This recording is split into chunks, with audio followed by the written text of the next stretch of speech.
Welcome to Cognitive Pleasure. Here's a thought. Crime doesn't rise in big cities because people are getting worse. The common assumption is that it's all about some kind of moral decay. But what if that's completely wrong? What if crime is just a predictable, almost mathematical, outcome of the way our cities are built? So, to really understand how a city can produce crime, we have to start by looking at a place that doesn't. Imagine a small community, a world where there are no strangers. In a place like this, you don't really need a huge police force. Why? Because behavior is controlled by something way more powerful: reputation. Everyone knows you, your family, your story. Every action you take has an immediate social cost or benefit. It's an invisible system of control, and it is incredibly effective. But then, the village grows. It becomes a town, and then a city. And that single factor, scale, changes everything. As you get more and more people interacting, that old, informal social contract it starts to break apart. And that growth gives birth to this thing called anonymity. Now this is the key. Anonymity isn't just being a face in the crowd. It means your actions are no longer tied to your reputation. You can do something, good or bad, and it just vanishes into the noise of the city. It doesn't follow you home.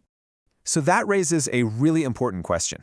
If that powerful, invisible force of reputation is gone, what happens to our entire concept of risk?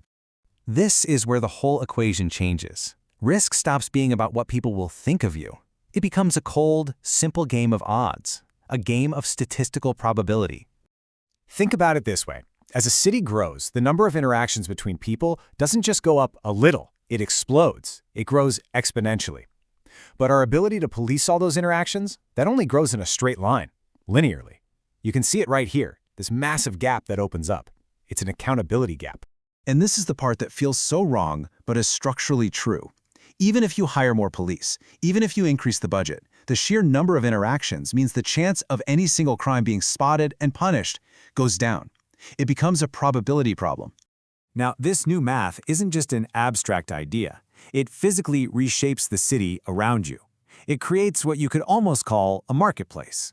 A marketplace where low-risk, high-reward opportunities for crime are literally everywhere.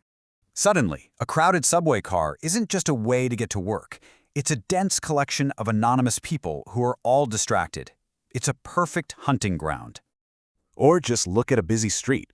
Hundreds of people, all in their own world, looking at their phones. That provides a constant, flowing river of low-risk opportunities. And even simple things like buying a coffee become totally impersonal. That little bit of social connection that might have stopped a petty scam in a small town, it's just gone. So we have the core ingredients, right? Anonymity, which lowers the risk, and density, which provides the opportunity. But there are a few other factors that don't cause this system, but man, they act like pouring gasoline on a fire. Let's look at two of the biggest amplifiers here: the constant, in-your-face visibility of inequality, and the fact that our institutions are just too slow for the modern world. Now this is crucial. Research suggests it's not poverty by itself that's the main driver. It's visible inequality. Cities are unique because they put extreme wealth right next to extreme deprivation. That constant contrast creates a powerful sense of what's called relative deprivation. And for a fraction of people, that dramatically increases the motive. Then you have this problem: institutional lag. Just look at the timeline. An event happens, it gets reported, a unit is dispatched, and they finally arrive. Minutes, sometimes tens of minutes, have passed. Our systems, police, courts, you name it, they just weren't built to operate at the speed and scale of a modern city. There's a delay baked right into the design. So, after all of this, what are we supposed to think? Well, maybe the key is to reframe the entire problem. Maybe rising crime isn't a sign of a moral failure. Maybe it's just feedback, the system itself telling us something about its design. And this quote just says it all, doesn't it? Large cities don't set out to create criminals. What they do is create a very specific set of conditions, a habitat, where for a small group of people, committing a crime starts to look like a perfectly rational calculation.